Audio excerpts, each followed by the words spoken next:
The church today is much like the Israelites in ancient times.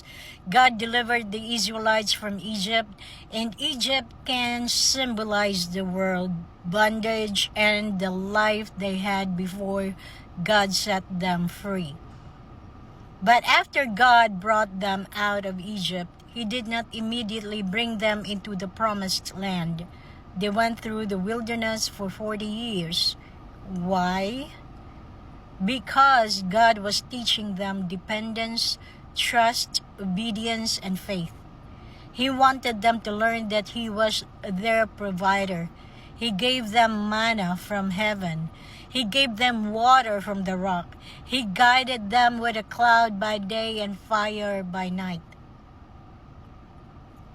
God provided everything they needed, but many of the Israelites kept complaining.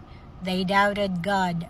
They looked back at Egypt and sometimes wished they had never left. Even after seeing God's miracles, they still struggled with unbelief.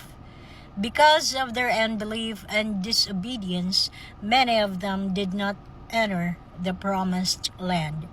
This is also a warning for the church today. God may deliver us from sin, but we must still learn to trust Him. We must stop looking back at our old lives. We must stop complaining every time the journey becomes difficult. The wilderness is not always punishment. Sometimes it is a place of preparation. It is where God teaches us to depend on Him and not on ourselves. Hebrews chapter 3 verse 12 says, "Take heed, brethren, lest there be in any of you an evil heart of unbelief in departing from the living God." Church, let us not repeat the mistakes of the Israelites. Let us trust God, obey His word, remain faithful, and keep moving forward.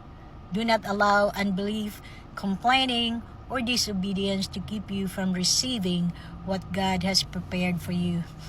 Follow for more Bible truth.